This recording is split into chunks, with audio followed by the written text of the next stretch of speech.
नमस्ते और स्वागत है साधकों। आज हम एक ऐसे विषय पर चर्चा करेंगे जो अक्सर रहस्य और गलतफहमी में घिरा रहता है, तंत्र क्रिया। प्राचीन योग विज्ञान न केवल भौतिक शरीर बल्कि ऊर्जा शरीर के बारे में भी गहरी जानकारी प्रदान करता है। जिस तरह हमारा भौतिक शरीर बाहरी ताकतों से प्रभावित हो सकता है, उसी तरह हमारा ऊर्जा शरीर भी प्रभावित हो सकता है। हम इस बात का पता लगाएंगे कि वैदिक ज्योतिष के माध्यम से समझी जाने वाली ग्रहों की स्थिति नकारात्मक ऊर्जाओं के प्रति संवेदनशीलता को कैसे दर्शाती है और संतुलन और कल्याण को बहाल करने के लिए हम कौन से उपाय अपना सकते हैं। ग्रहों का खगोलीय नृत्य हमें सूक्ष्म लेकिन गहरे तरीकों से प्रभावित करता है। राहु, मंगल और शनि प्रत्येक की एक अनोखी ऊर्जा होती है। जब ये तीन शक्तिशाली ग्रह एक साथ आते हैं तो उनकी ऊर्जाएं आपस में मिल जाती हैं। यदि यह युति 8वें और 12वें भावों, अदृश्य, कर्म और अवचेतन से जुड़े भावों के साथ होती है तो यह नकारात्मक ऊर्जाओं के प्रति संवेदनशीलता पैदा कर सकती है। यह चिंता का कारण नहीं है बल्कि समझने का आह्वान है। जिस तरह हम अपने शारीरिक स्वास्थ्य को बनाए रखने के लिए सावधानी बरतते हैं, उसी तरह हमें अपने ऊर्जा शरीर को प्रभावित करने वाले प्रभावों को भी समझना चाहिए। इन ग्रहों के पैटर्न को पहचानकर हम उचित उपाय करने के लिए खुद को सशक्त बनाते हैं। चंद्रमा, जो हमारे भावनात्मक परिदृश्य का प्रतिनिधित्व करता है, और मंगल, जो हमारे जोश और दृढ़ता का प्रतीक है, हमारी ऊर्जा प्रणाली में महत्वपूर्ण भूमिका निभाते हैं। जब ये ग्रह कमजोर होते हैं तो उनकी ऊर्जा कमजोर हो जाती है, जिससे हम अधिक संवेदनशील हो जाते हैं। यदि यह दुर्बलता 8वें या 12वें भाव में होती है तो भेद्यता तेज हो जाती है। इसके अलावा यदि किसी भी ग्रह पर राहु या 8वें भाव के स्वामी की दृष्टि है तो किसी के जीवन को नकारात्मक ऊर्जा प्रभावित करने की संभावना बढ़ जाती है। यह डरने का समय नहीं है बल्कि जागरूकता और कार्रवाई का है। हमें याद रखना चाहिए, हमारे भीतर इन चुनौतियों से पार पाने की शक्ति है। ब्रह्मांडीय नृत्य के भीतर हर शक्ति का अपना प्रतिरूप होता है। जिस तरह कुछ ग्रह स्थिति भेद्यता पैदा करती है, वैसे ही कुछ सुरक्षा प्रदान करती है। शनि, जिसे अक्सर कठिनाई के ग्रह के रूप में माना जाता है, अनुशासन और लचीलेपन का भी प्रतिनिधित्व करता है। बृहस्पति, विस्तार और ज्ञान का ग्रह, आशीर्वाद और मार्गदर्शन देता है।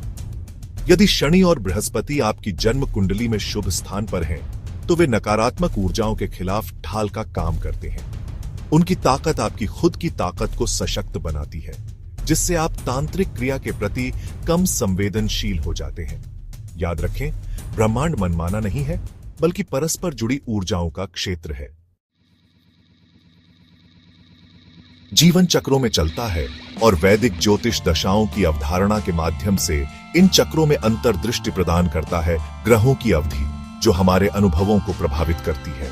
जैसा कि हमने देखा है, 8वां और 12वां भाव छिपे हुए आयामों और कर्मिक प्रभावों से जुड़े हैं। जब इन भावों के स्वामियों की दशा सक्रिय होती है, खासकर यदि वे खराब स्थिति में हैं या चंद्रमा से जुड़े हैं, जो हमारी भावनात्मक स्थिति को नियंत्रित करता है, तो व्यक्ति को कमी, जीवन शक्ति की कमी का अनुभव हो सकता है। यह आपके क्षेत्र को प्रभावित करने वाली नकारात्मक ऊर्जा का संकेत हो सकता है। केतु, वैराग्य और आध्यात्मिक खोज का ग्रह, इस ब्रह्मांडीय खेल में एक अद्वितीय स्थान रखता है।